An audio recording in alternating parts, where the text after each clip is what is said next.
La peregrinación es un hecho común a todas las religiones.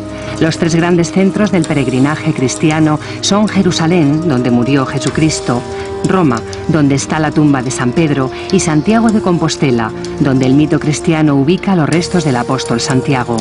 Se trata de lugares que a modo de imán han atraído siempre a los fieles, metas sagradas a las que se llega tras un viaje en el que el peregrino se enfrenta a la naturaleza y se encuentra consigo mismo.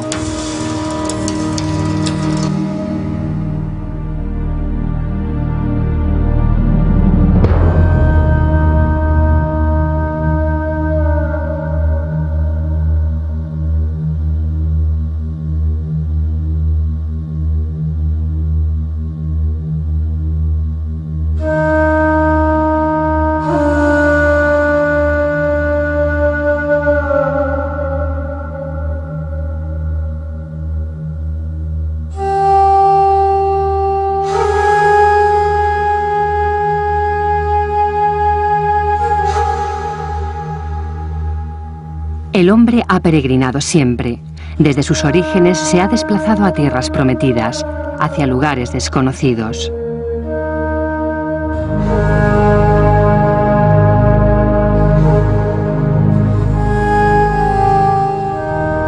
Movido por razones de fe o impulsado por la necesidad misma de caminar.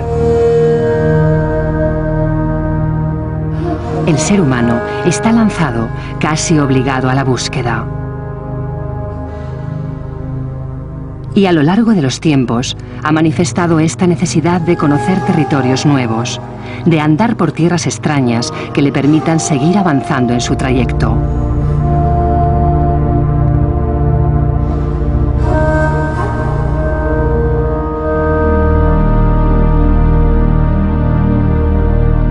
Nos marcamos ciertas metas y emprendemos el camino. El peligro está presente durante todo el ascenso, pues en todo trayecto surge la dificultad, la lucha, el enfrentamiento con las fuerzas externas y de uno mismo.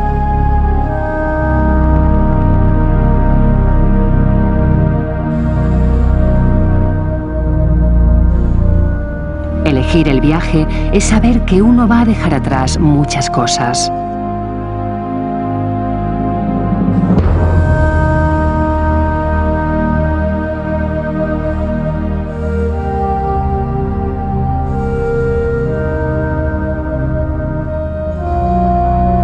Es más, el hombre puede peregrinar desde una perspectiva interior y así el trayecto externo del camino tiene su correspondencia en el viaje interior que ofrece todo peregrinaje.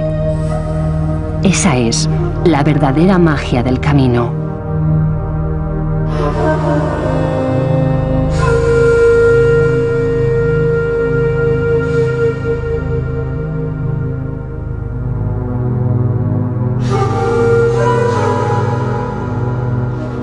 El Camino de Santiago es la ruta mágica por excelencia en Occidente, ruta que fue desarrollada y elevada al máximo por el cristianismo, pero que posee un innegable origen precristiano.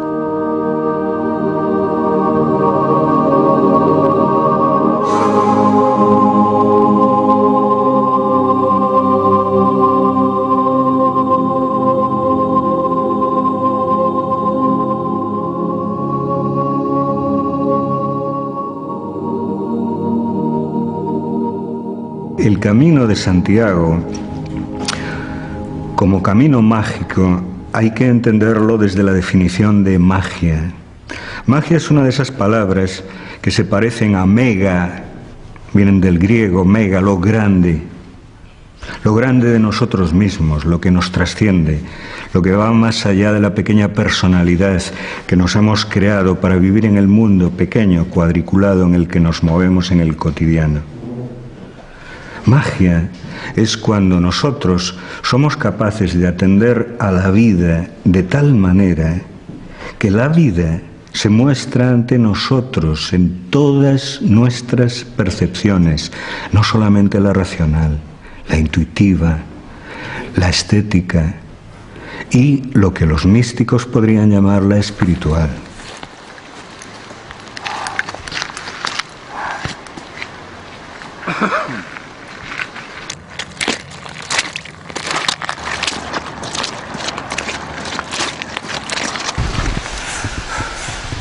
neste mundo deshumanizado, despersonalizado, onde tantos problemas temos, pois de repente estar durante un mes andando cara a un sitio que non se sabe o que é exactamente e que ten unha atracción especial, pois move a moitísima xente.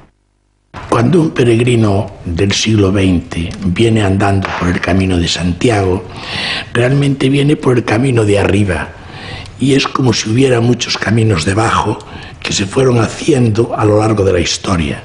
El camino de Santiago es el resultado de muchos años, no es una idea que alguien planeó e hizo desde un gabinete o que alguien lo pensó, sino que se fue generando el Camino de Santiago por una serie de circunstancias económicas, políticas y culturales.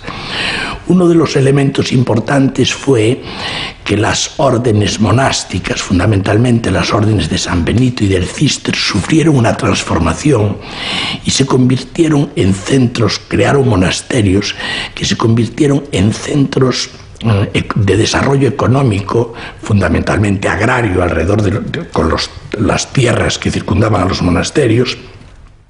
Estos centros se fueron extendiendo, enfrentándose a la línea que los separaba del mundo musulmán. Los musulmanes habían llegado hasta Francia y aquello alarmó a la cristiandad.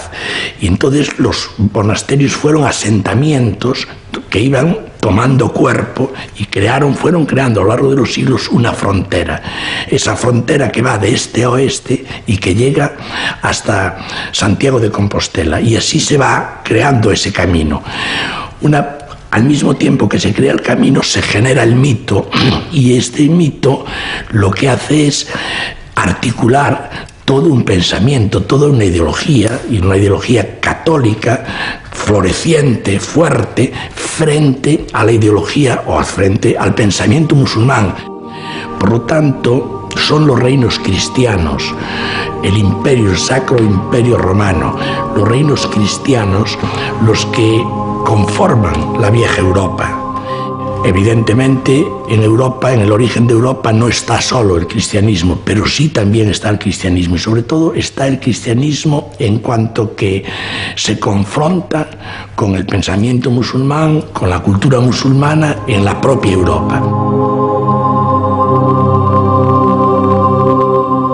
Cando se discute que é Europa e cando se discute como se construye Europa, non? Pois Europa que é unha reconstrucción da memoria do Imperio Romano a través da cristiandade e que a aportación fundamental laica da Revolución Francesa de 1789 ten unha especie de columna vertebral que a vai construindo ao longo dos séculos e que é o Camiño de Santiago. Dende o século IX, o século X ata os nosos días, son 1000 anos movendo influencias, entrando e saindo influencias na música, na arquitectura, na economía, no que chamamos hoxe as influencias políticas, o tráfico de influencias, é dicir, os reis, os nobres señores, os bispos, os papas de Roma viñan a Compostela e de Compostela saían pois tamén pois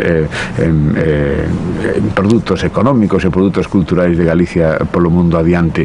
E todo iso configura unha maneira de relacionarse, de abrirse tamén moi rica, non? Que está fundamentada sobre todo no símbolo da cristiandade.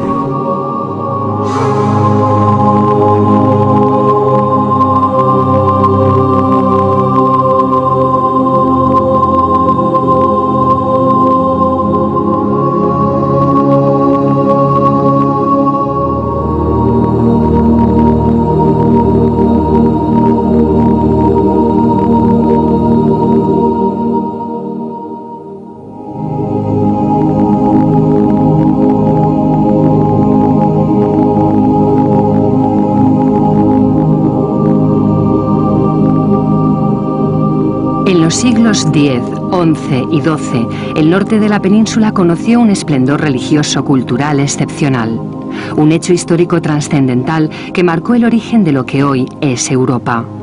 De él guardan buena cuenta las construcciones, monasterios, iglesias o castillos que el románico y el gótico han dejado a lo largo del camino.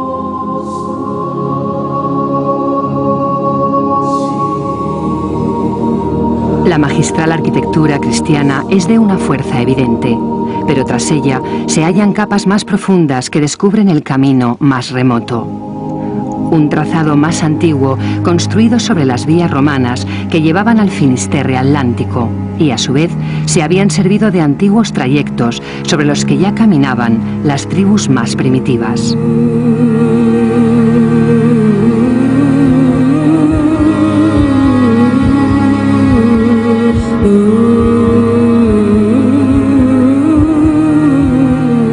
En la pista de lo pagano, donde descubrimos el trazado de un camino mucho más antiguo, lleno de magia y misterio. Hoy, la ciudad de Santiago es más que una meta cristiana. Es una metáfora abierta al paso de los tiempos, un símbolo que invita a reflexionar a todo caminante que se dirige a ella. Santiago de Compostela non é a cidade só. Santiago de Compostela é un símbolo, é un mito, é unha creenza, é unha cidade máxica, e hai que partir dese principio, non? É unha cidade máxica e contradictoria. Hai moitas Compostelas. Hai a Compostela dos composteláns, dos vellos santiagueses de toda a vida, moi pegada á tradición eclesiástica, á forza da igrexa e da catedral. Está a Compostela dos estudiantes, esa Compostela de festa, aberta, enormemente libre, moi progresista, moi galeguista. Está tamén a Compostela dos peregrinos, dos que chegan dende todas partes do mundo a descubrir un pouco o milagre de Occidente que decían os antigos, non? E depois está todos esas marcas secretas da cidade que foron construíndose ao longo dos séculos e que ás veces nin os propios galegos, nin os composteláns, nin os estudiosos entenden.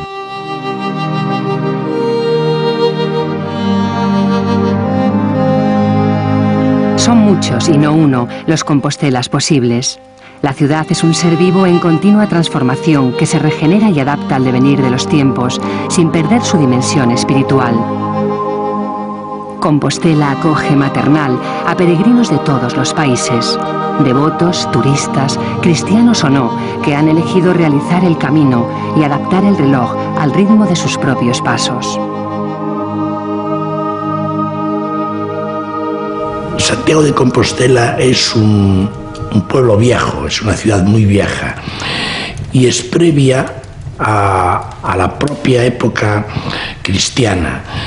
De hecho, en las excavaciones que se hicieron en la catedral durante los años 60, la década de los 60, se hicieron unas excavaciones porque se intentaba encontrar vestigios que enlazaran la actualidad, diríamos, o el descubrimiento del apóstol con la antigüedad. Fundamentalmente la Iglesia Católica trató de buscar vestigios que dieran argumentos históricos al mito del Camino de Santiago, al mito del enterramiento de Santiago, y sí encontraron enterramientos de notables, de épocas previas al cristianismo incluso. Y se aprovecharon estos enterramientos indudablemente para asentar sobre ellos el mito del apóstol Santiago y trazar toda una frontera que dividía el mundo del sur, el mundo musulmán, que era muy culto, muy desarrollado, con el mundo del norte.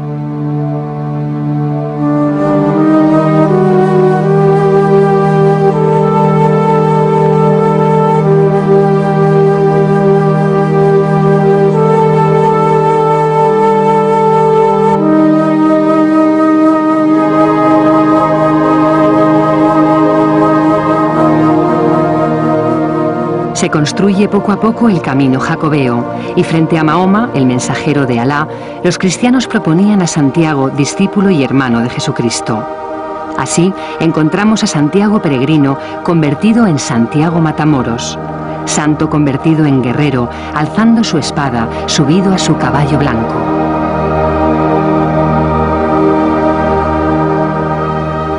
En torno al apóstol Santiago, al Camino de Santiago, se han generado muchísimas leyendas, pero la primera leyenda, y que es incluso hay un intento general de verla presentado como histórica por parte de las partes interesadas, fundamentalmente la Iglesia Católica.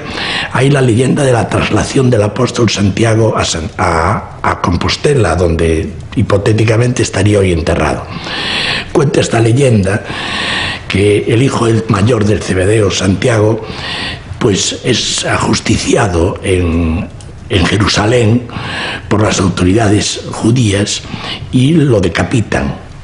Los discípulos cogen su cuerpo y lo ocultan y lo trasladan en una barca, y lo trasladan por todo el Mediterráneo a través del estrecho de Gibraltar, que era donde se decía que estaban las columnas de Hércules, que era la puerta de entrada al mar Océano. Atraviesan las columnas de Hércules, suben por toda la península ibérica delante de Portugal y entran por el río Ulla, por la ría, entran por el río Ulla y llegan a Iria Flavia. En Iria Flavia llega la barca y los discípulos intentan buscar un lugar noble, un lugar importante para enterrar el cuerpo del apóstol. Y allí se encontraron con la colaboración de una reina, la reina Lupa, que vivía en un monte que se llama hoy Pico Sacro, y que les prestó toda su ayuda para enterrar al apóstol. Y desde ese momento se oculta al apóstol y desaparece durante siglos, hasta el siglo VIII, IX, donde se produce el descubrimiento.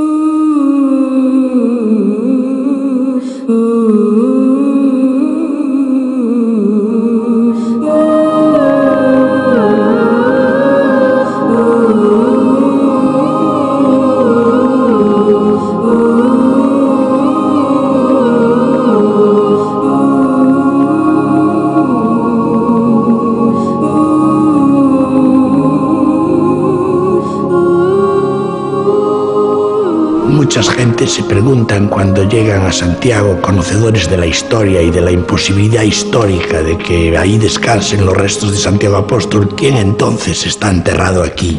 ¿Quién? Hai xente que di que quen está enterrado na Catedral de Santiago é o corpo de Prisciliano e non o de Santiago Apóstolo.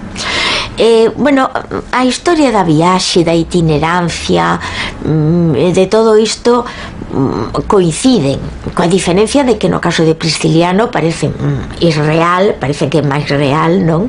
Que no caso do apóstolo, que hai moita máis mito, moita máis fantasía, chegar nunha barca de pedra, bueno, pois eso xa parece que non é moi crible, non? Históricamente sería mucho más probable otra teoría que cuenta que pudiera ser que estuviera enterrado Prisciliano. Prisciliano es un heresiarca, un hereje, un obispo de Ávila, y este obispo de Ávila desarrolló una teoría crítica frente a la Iglesia oficial, frente al catolicismo oficial, una teoría crítica muy carismática, comunitaria, de vuelta un poco a las raíces del cristianismo y de lucha contra lo que se consideraba corrupción de Roma. A religión priscilianista está baseada en aspectos íntimos e é unha religión menos dogmática, digamos, que era o cristianismo naquel momento. Ten moita influencia orientalista, de Maní, do maniqueísmo, de Zoroastro, de Buda incluso, non? E do gnosticismo. O gnosticismo era o coñecemento, pero era un coñecemento baseado no coñecemento do propio. Prisciliano fan unhos ritos moi campestres, todo é no fora, non están nas igrexas, sino que saen fora, fan ritos nus, descalzos, son ascéticos. Entonces, claro, isto creou odio nos representantes da Igrexa daquel momento, ¿no? Prisciliano es detenido por las autoridades por enfrentarse a Roma y es juzgado por la Iglesia y entregado al brazo secular, entregado a las autoridades civiles, que lo ajustician en Tréveris y, atención, le cortan la cabeza igual que hipotéticamente se habrían cortado al apóstol. Los discípulos de Pristiliano pidieron el cuerpo de su maestro para devolverlo a su lugar de origen, Galicia, y allí darle sepultura y culto. Consta que partieron desde Francia recorriendo el camino marcado por las antiguas peregrinaciones.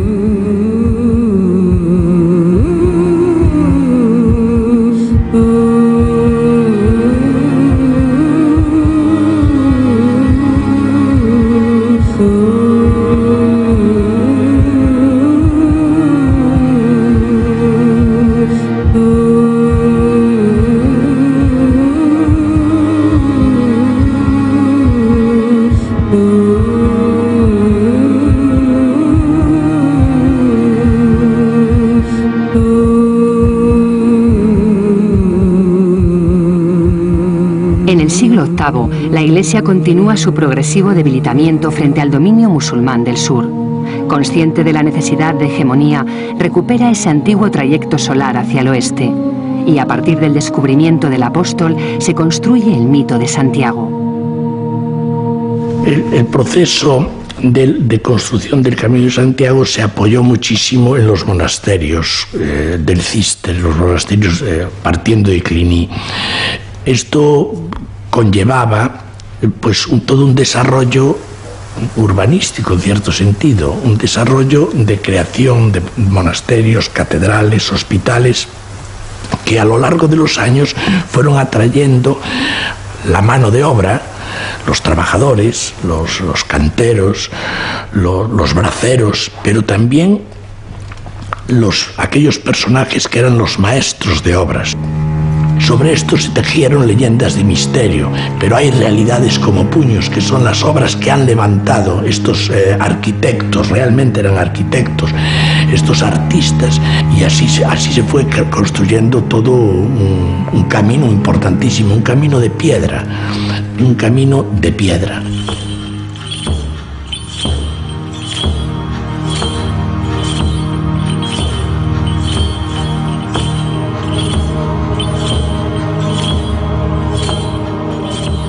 Se decide utilizar la piedra como elemento constructor, pero la Iglesia no era quien directamente trabajaba la piedra, ni quien diseñaba la arquitectura de los edificios. Sin duda, hay mucho que agradecer en el Camino de Santiago a sus reales artífices, los constructores.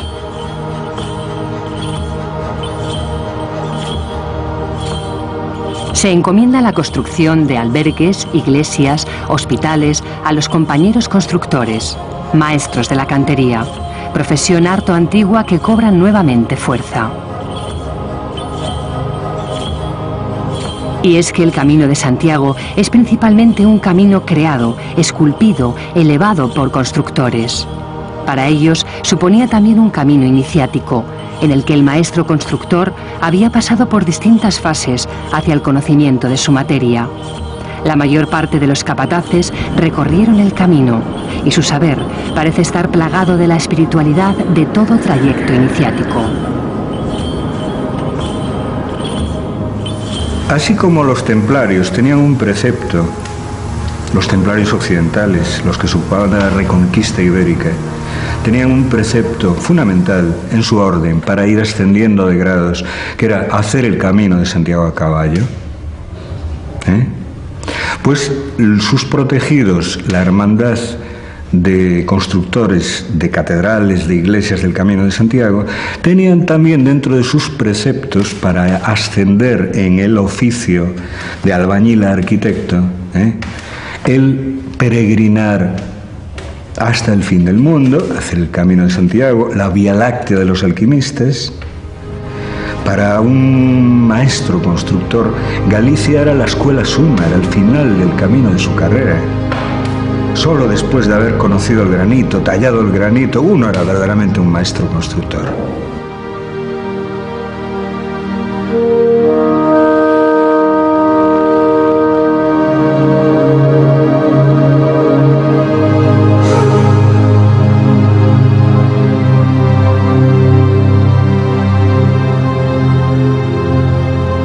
Los templarios, que encargaban sus construcciones a los constructores, eran caballeros que llegaron a ser monjes, cuyas órdenes estaban relacionadas con las peregrinaciones y las cruzadas.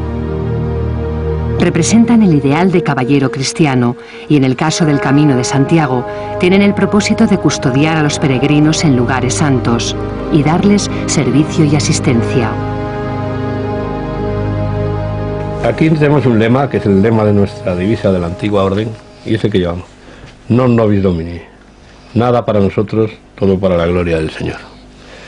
Cuando viene un peregrino que puede llegar cansado después de 2 meses de caminar, o de 21 días si viene de los Pirineos aquí, lo primero que tiene que encontrarse es bien, a gusto, quitarse su carga emocional, un poco ver cómo va físicamente y prepararle para ver cómo ha ido su camino interior, porque es la verdadera meta de esta peregrinación. Si no es un viaje turístico, no le sirve para nada, tendrá que repetir curso. Queremos que la acogida debe ser desinteresada. Era, yo creo, que más auténtica hace siglos. Ahora se está comercializando mucho, pero la dinámica del camino seguirá siendo.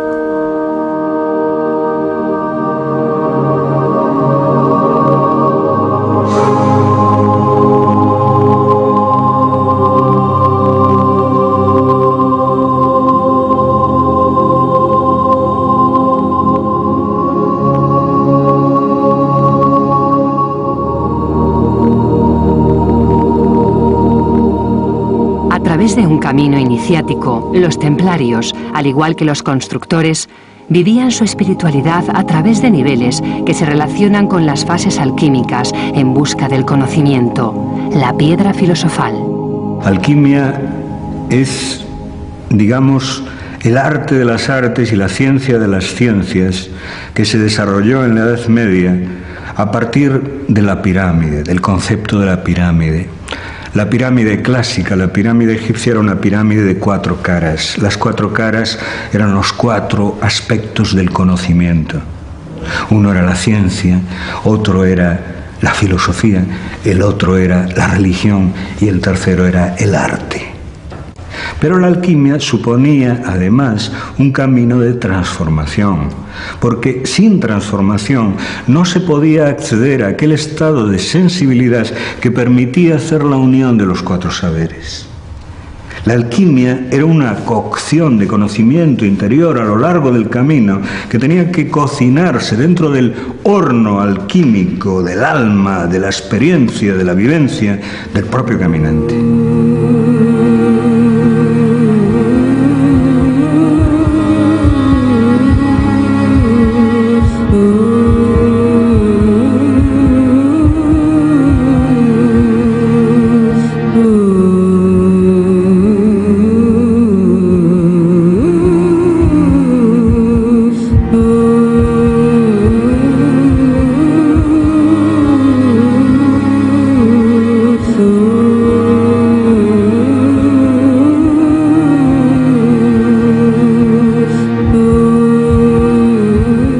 Las ocas han sido utilizadas a lo largo de la historia como guardianes de la propiedad. Los templarios las utilizaban. En muchos lugares aún siguen utilizándose por el escándalo que montan cuando algún extraño se acerca a la casa.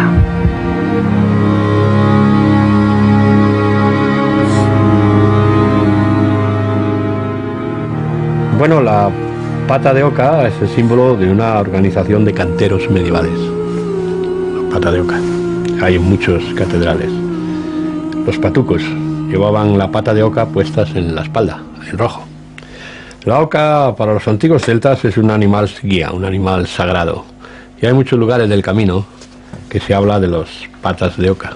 Los jares entonces. Jar era el antiguo idioma, las ocas.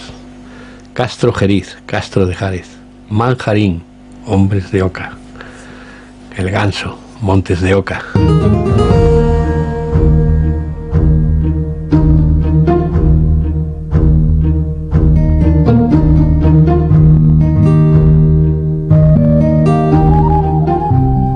Algunas teorías atribuyen la autoría del juego de la oca a los templarios, que a modo de símbolo lo utilizaban para recordar el Camino de Santiago. Idearan o no el tablero, no sería equivocado pensar que los templarios utilizaron este juego como metáfora del camino jacobeo. Se puede trazar una correspondencia entre las casillas del tablero y sus correspondientes lugares físicos a lo largo del camino, y la analogía se presenta más que atractiva.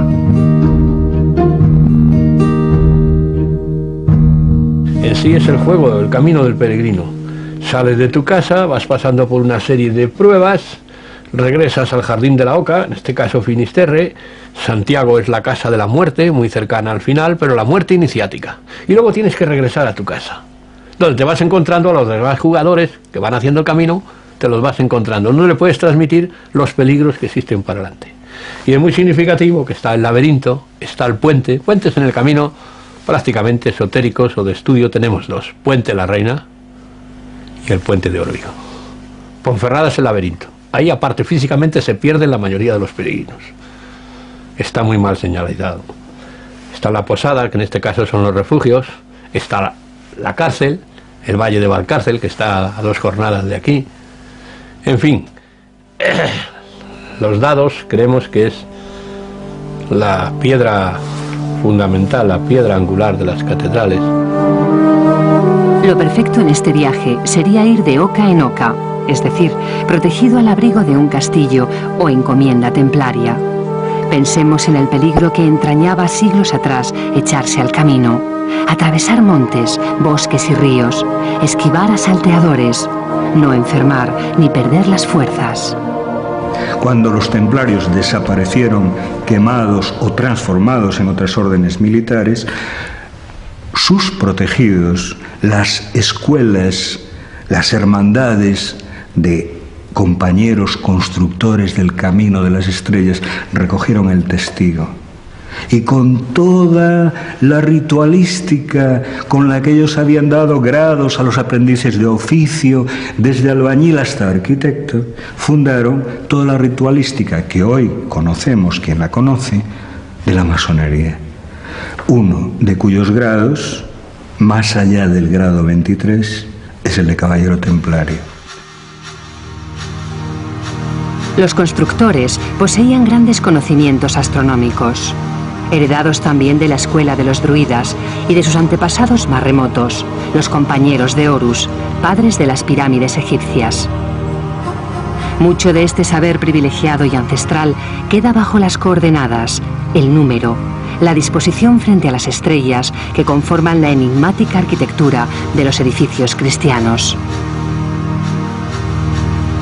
o bajo las marcas compañeriles de los muros de los edificios religiosos, o de las tumbas, marcas que nos dejan solo intuir un lenguaje secreto reservado a los iniciados de esta especie de secta gremial.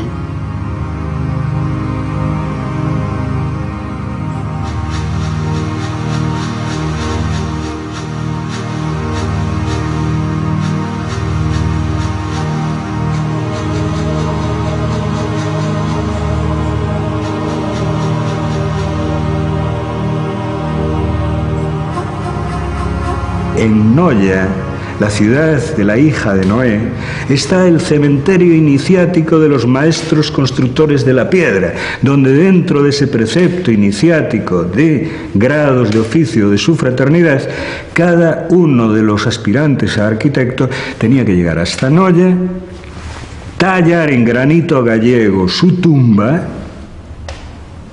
pasar una noche metido dentro de aquel sarcófago, que era una experiencia de muerte muy típica del final del Camino de Santiago, meditar aquella noche dentro del sarcófago y al día siguiente salir de allí, grabar su nombre y seguir hasta el final, hasta el mar, hasta la entrada en el agua, el dejar que pasen 12 olas sobre ti como los 12 meses de la gestación, dejar que la madre diosa de la vida y de las aguas te geste y te para de nuevo para tú volver a la playa como un niño, como un recién nacido, como un hombre nuevo, que es el signo de la renovación del camino.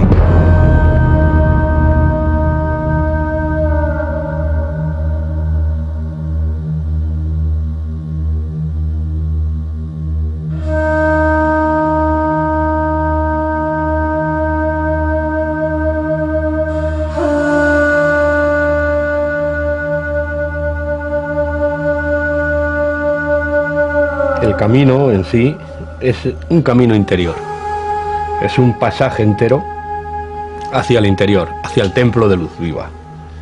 Imbuidos en el mundo materialista de las ciudades, no nos encontramos con nosotros mismos.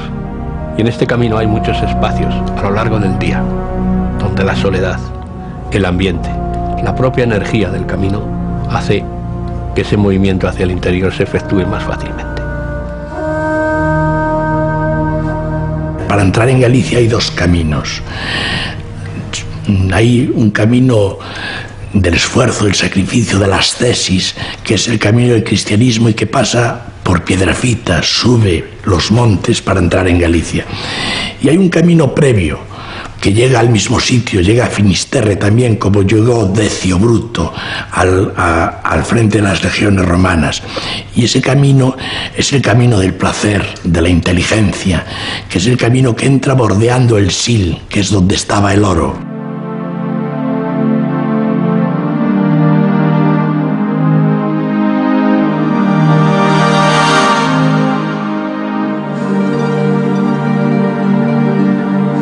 Los romanos también influyeron en la configuración del mito jacobeo. En el Bierzo se sitúan las médulas, minas de oro romanas que dan muestra de una época de esplendor que fue decayendo con las invasiones bárbaras.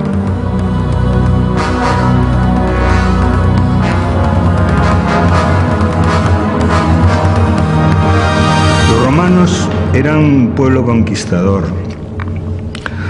Su águila imperial es la madre de todas las demás águilas que adornaron los escudos de los imperialismos europeos, sus hijos. Y como al águila, ellos tenían que llegar hasta lo más lejos, era su destino. Ellos fueron subiendo desde las tierras ya conquistadas y civilizadas y romanizadas por ellos del sur español, donde antes había estado Tartesos, y siguieron costeando y costeando en dirección a un país del que habían oído hablar, pero el que ninguno de ellos había estado aún, el país de los muertos, donde se acabó el mundo, Galicia.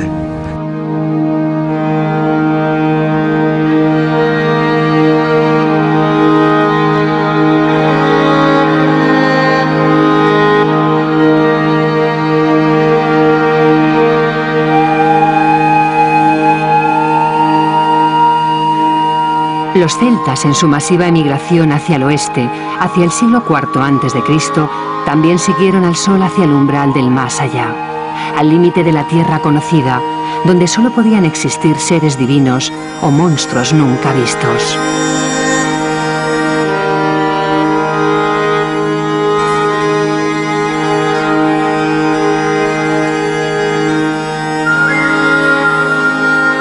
Bajo el auspicio de sus sacerdotes druidas, los celtas rendían culto a sus deidades reencarnadas en la naturaleza.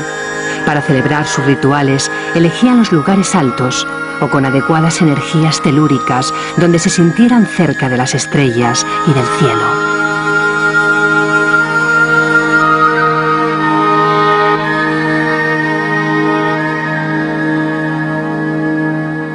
La historia de los pueblos celtas es muy interesante porque probablemente vinieron de las estepas de Asia al norte de lo que es el Mar Negro y el Mar Caspio.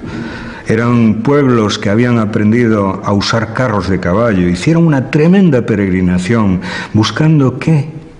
Buscando los extremos del mundo, buscando el Finisterre, buscando los Finisterres europeos, y así se vinieron en sus carros de caballos, cargados con sus enseres, con sus familias, buscando aquel lugar donde se acababan todas las tierras y estaba su paraíso mítico, que eran las islas de los bienaventurados. Y llegaron a las Rías Bajas y penetraron por la península de Morrazo hasta ese Cabo Finisterre Sur, que es el Cabo Dome, enfrente de Vigo, y desde allí, casi a un palmo de distancia, casi a una distancia en la que los más osados podrían intentar llegar hasta allí nadando, vieron las islas de los dioses, las ínsulas de Orum, las islas Cíes.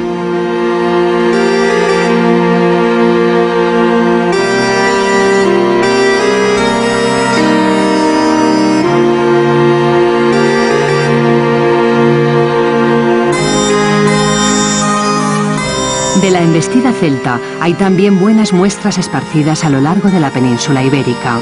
La mayoría se sitúan en lo alto de un monte, pues los castros eran fortificaciones defensivas.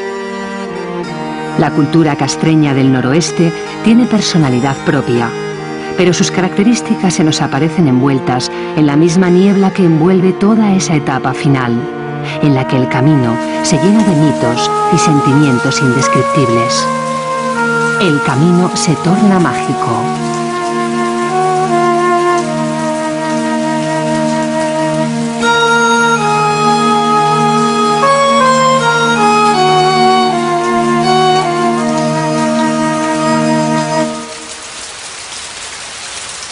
Cuando nosotros hablamos de lo mágico, nos referimos a los magos.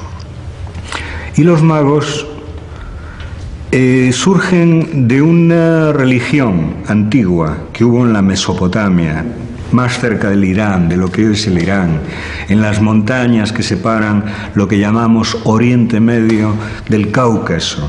Los magos probablemente son anteriores a lo que nosotros conocemos como las más antiguas civilizaciones mesopotámicas, las de los caldeos, los que construyeron zigurats, pirámides escalonadas, probablemente bastante antes de que los egipcios construyeran las suyas. ¿Y para qué construían eso? Pues dicen que eran observatorios astronómicos para mirar las estrellas.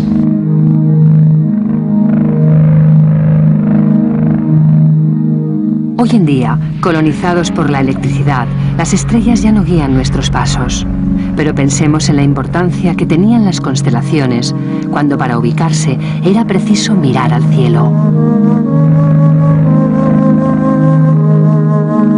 Para los hombres primitivos, igual que para los hombres actuales, las estrellas, el cosmos, todos esos fuegos lejanos, pero imperativos que presiden nuestras noches, que componen figuras geométricas extrañas, que cuando uno las lleva al papel dicen algo, cuando uno las transforma en geometría, en ecuaciones, dicen mucho más. Fueron fuente de información fundamental para los sabios antiguos. Las estrellas indicaban cuándo llegaban las lluvias, las estrellas indicaban cuándo se podía sembrar, las estrellas indicaban miles de cosas. A través de las estrellas, ellos, del estudio de las estrellas en sus zigurats, en sus observatorios astronómicos, ellos fueron elaborando todo un lenguaje que se correspondía el cielo con la tierra y que tenía también su dimensión psicológica, en lo que se refería a la psicología del ser humano. Ahí es que a través de la sabiduría astrológica de los caldeos, después nos fuimos acercando a otras astrologías más cercanas a la cultura occidental, entre ellas la astrología griega. En la mitología griega, los signos del zodíaco, es decir, las diferentes estaciones por las que va pasando el Sol en la Vía Láctea, alrededor de nosotros, se fueron resumiendo como campos en los que el Sol, que significa nuestra personalidad mayor, va asumiendo distintas facetas, distintas caras. Y en Aries, en la faceta Aries, el Sol se muestra como el emprendedor, es el comienzo del zodíaco, el impulso, el carnero que va hacia adelante. En la faceta Libra, él ya se muestra como el equilibrio, la balanza, el compensación entre los polos. En la etapa Escorpión profundiza, se va a los laberintos subterráneos del subconsciente, penetra en las partes más oscuras de sí mismo para enfrentarse con su sombra, para asimilarla, para convertir su flaqueza en fuerza, para poder elevarse, para que el escorpión se convierta en águila. Y así se va llegando a través de los signos del zodíaco a toda una iniciación por grados, por signos zodiacales, hasta llegar a la última, Acuario, donde todo se sintetiza.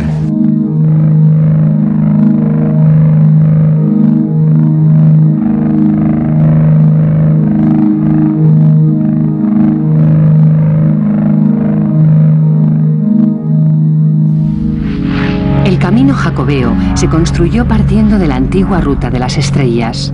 De ahí que también se ha llamado Camino de las Estrellas o Vía Láctea. Aunque hoy Vía Láctea sea el modo de designar a toda nuestra galaxia, antes hacía referencia a esa banda de hileras estrelladas que podemos ver extendiéndose a lo largo del cielo, sobre todo en las noches de verano despejadas. Esa banda lechosa que es la Vía Láctea ha guiado a todos los pueblos que a lo largo de los tiempos se desplazaron hacia los finisterres atlánticos. El camino de las estrellas sigue la dirección de la Vía Láctea, atravesando el norte de la península ibérica por el paralelo 42,5 aproximadamente. Una vía en la que encontramos abundantes elementos relacionados con el mundo celeste. Pero este antiguo eje sufrió sus transformaciones para adaptarse al institucionalizado camino medieval. Como sus antepasados, los constructores del camino jacobeo, clérigos, constructores, capataces, alquimistas o templarios, al elegir sus emplazamientos, conservaron lugares simbólicos de la antigua ruta de las estrellas. Muchos de estos lugares llevan aún el nombre de estrellas recordando ese camino astrológico.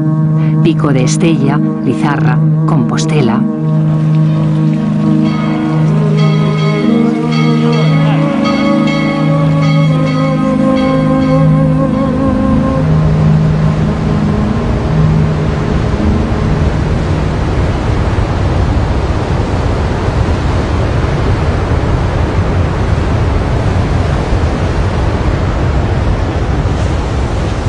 El verdadero final del camino no es la ciudad compostelana, sino el mar.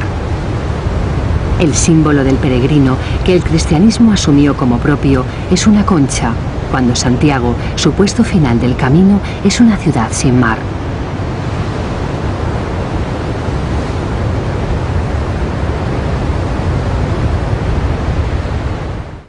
La concha jacobea, venera o vieira tiene un significado que antecede en Galicia a lo cristiano y que hace referencia al reino sagrado de las aguas.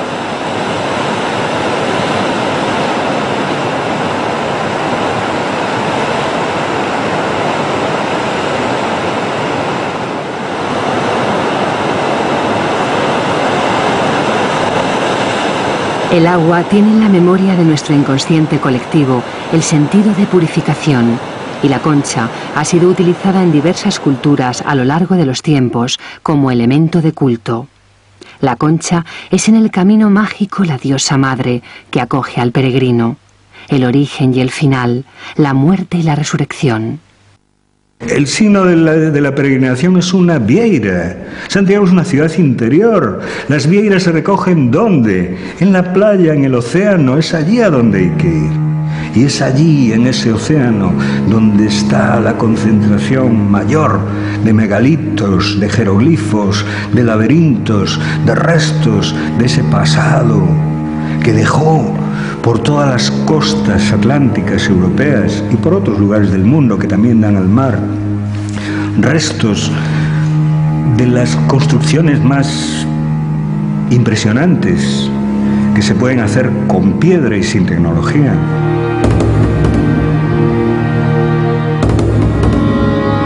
El megalítico en la península ibérica se puede situar entre 3000 a.C. y 1800 a.C. Dólmenes, menires y otras variantes de construcciones prehistóricas tenían un carácter sagrado que hoy nos resulta difícil concretar. Tampoco sabemos el porqué de la aparente interrelación entre los distintos focos dolménicos. Lo cierto es que la mayor cantidad de estas construcciones megalíticas se encuentran concentradas en las costas atlánticas europeas, aquellos finisterres a los que llegaron los pueblos antiguos, quizás siguiendo el recorrido del sol hacia el oeste. Aquel recuerdo de alguna manera prefiguró el camino precristiano de las estrellas, que era seguir la dirección del héroe solar de los pueblos antiguos, del dios principal del sol en su camino de este a oeste, en busca de conocimiento, en busca de un conocimiento que solamente se podía obtener tras la muerte del hombre viejo y el nacimiento del hombre nuevo en las aguas de la mar que da vida a todo. Y ese es el sentido más profundo, más antiguo, más subconsciente, más arquetípico del Camino de Santiago.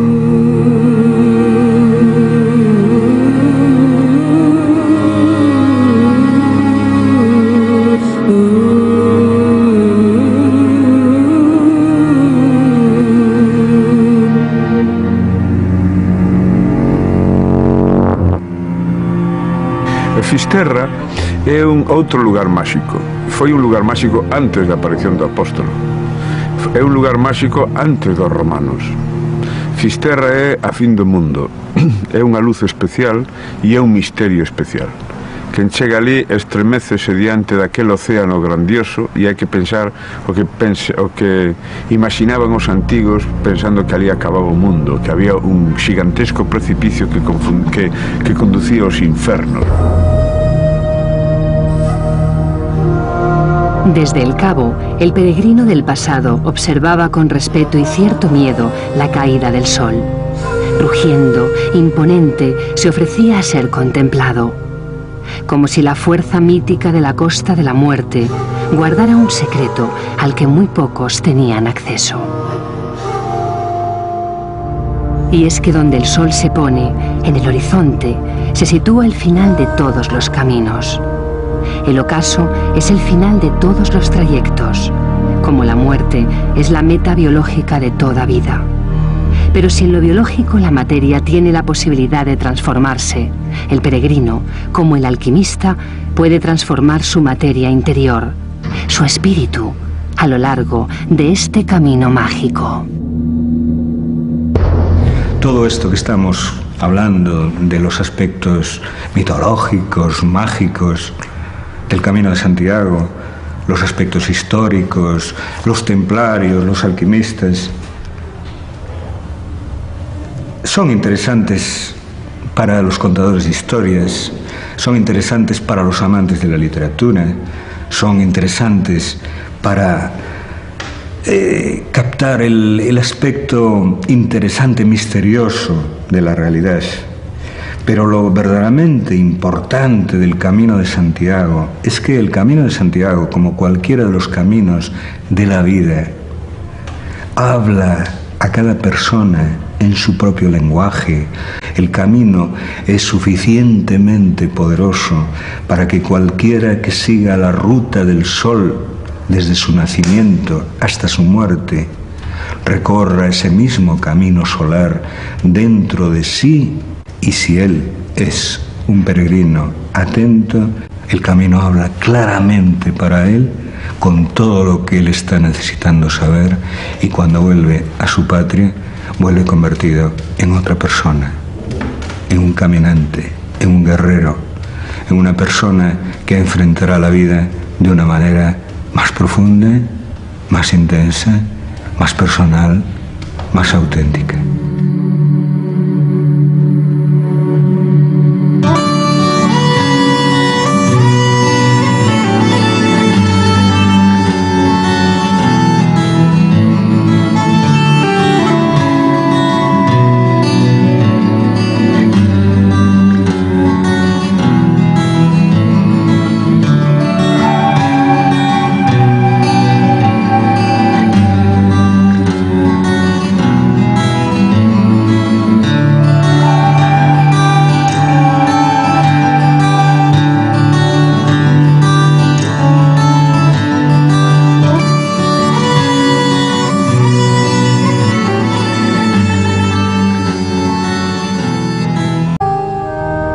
Movido por razones de fe o impulsado por la necesidad misma de caminar. El ser humano está lanzado, casi obligado a la búsqueda. Y a lo largo de los tiempos ha manifestado esta necesidad de conocer territorios nuevos, de andar por tierras extrañas que le permitan seguir avanzando en su trayecto.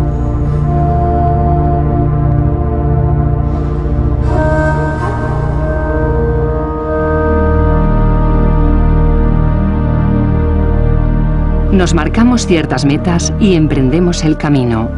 El peligro está presente durante todo el ascenso, pues en todo trayecto surge la dificultad, la lucha, el enfrentamiento con las fuerzas externas y de uno mismo.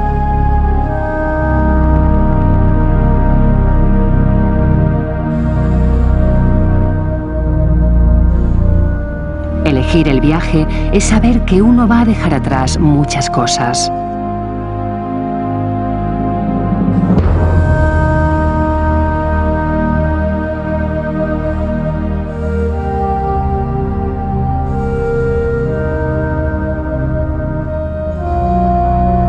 Es más, el hombre puede peregrinar desde una perspectiva interior y así el trayecto externo del camino tiene su correspondencia en el viaje interior que ofrece todo peregrinaje. Esa es la verdadera magia del camino.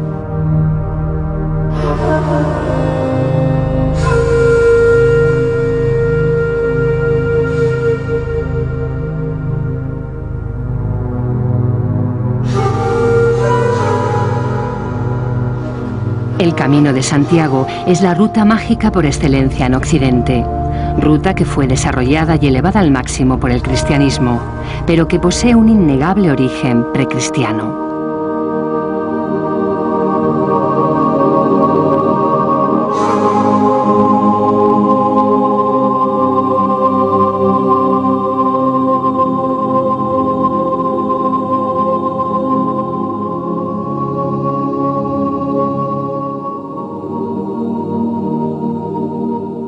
El Camino de Santiago, como camino mágico, hay que entenderlo desde la definición de magia. Magia es una de esas palabras que se parecen a mega, vienen del griego, mega, lo grande de nosotros mismos, lo que nos trasciende, lo que va más allá de la pequeña personalidad que nos hemos creado para vivir en el mundo pequeño, cuadriculado en el que nos movemos en el cotidiano. Magia. Económicas, políticas y culturales. Uno de los elementos importantes fue que las órdenes monásticas, fundamentalmente las órdenes de San Benito y del Císter, sufrieron una transformación y se convirtieron en centros, crearon monasterios que se convirtieron en centros de desarrollo económico, fundamentalmente agrario, alrededor con las tierras que circundaban a los monasterios. Estos centros se fueron extendiendo, enfrentándose a la línea que los separaba del mundo musulmán. Los musulmanes habían llegado hasta Francia y aquello alarmó a la cristiandad. Y entonces los monasterios fueron asentamientos que iban tomando cuerpo y fueron creando a lo largo de los siglos una frontera. Esa frontera que va de este a oeste y que llega hasta Santiago de Compostela. Y así se va creando ese camino. Al mismo tiempo que se crea el camino, se genera el mito, y este mito lo que hace es articular todo un pensamiento, toda una ideología, y una ideología católica, floreciente, fuerte, frente a la ideología o frente al pensamiento musulmán. Por lo tanto, son los reinos cristianos, el imperio, el Sacro Imperio Romano, los reinos cristianos, los que conforman la vida. Es cuando nosotros somos capaces de atender a la vida de tal manera que la vida se muestra ante nosotros en todas nuestras percepciones, no solamente la racional, la intuitiva, la estética y lo que los místicos podrían llamar la espiritual.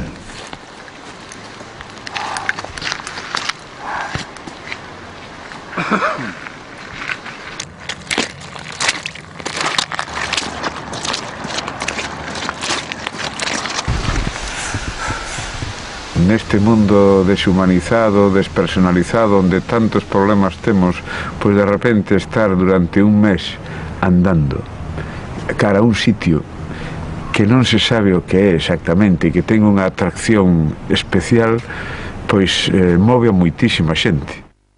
Cuando un peregrino del siglo XX viene andando por el Camino de Santiago, realmente viene por el camino de arriba. Y es como si hubiera muchos caminos debajo que se fueron haciendo a lo largo de la historia. El Camino de Santiago es el resultado de muchos años. No es una idea que alguien planeó e hizo desde un gabinete o que alguien lo pensó, sino que se fue generando el Camino de Santiago por una serie de circunstancias económicas. La peregrinación es un hecho común a todas las religiones. Los tres grandes centros del peregrinaje cristiano son Jerusalén, donde murió Jesucristo, Roma, donde está la tumba de San Pedro, y Santiago de Compostela, donde el mito cristiano ubica los restos del apóstol Santiago. Se trata de lugares que a modo de imán han atraído siempre a los fieles, metas sagradas a las que se llega tras un viaje en el que el peregrino se enfrenta a la naturaleza y se encuentra consigo mismo.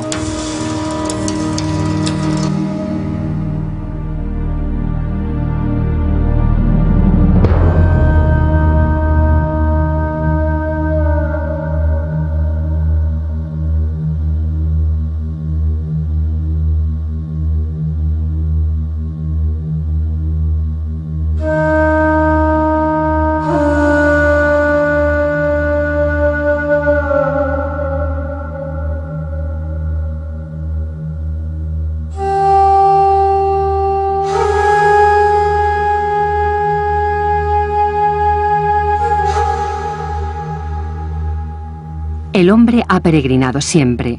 Desde sus orígenes se ha desplazado a tierras prometidas, hacia lugares desconocidos.